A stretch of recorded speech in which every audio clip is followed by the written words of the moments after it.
Game.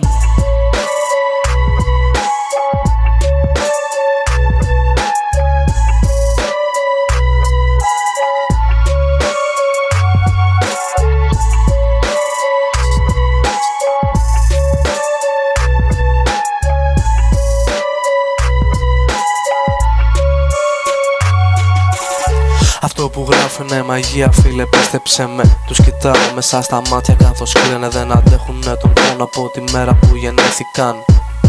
Γι' αυτό φεύγουν από ανήλικα, συστήθηκα, με λένε Σκέιν. Έτσι γεννήθηκα, τα υπόλοιπα έπρεπε να στα πω πιο ύστερα. Είμαι ακόμα στο παρελθόν, πήγα πίσω το χρόνο.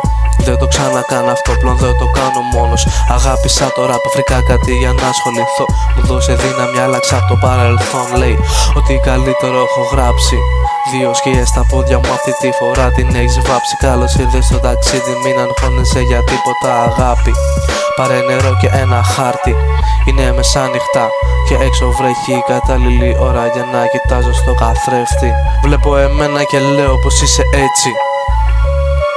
Θα τα ξαναπούμε από την Πέμπτη.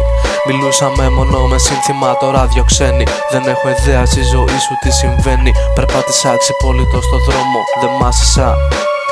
Παλιά φοβόμουν φαντάσματα, τώρα τα αγάπησα. Βρήκα τον άνθρωπο μου, το κατάλαβα από τα μάτια. Δεν λένε ψέματα αυτά τα γαμημένα συναισθήματα. Όλη η ζωή μου σε δυο δίστιχα. Εσύ η μικρή πριγκίπισσα κι εγώ ο πρίγκιπας. Πες μου ό,τι θέλεις, μην νομίζεις πως φοβήθηκα. Θα τα πούμε σύντομα, κοιτά το παρελθόν μου για να μάθεις από το καλό μου.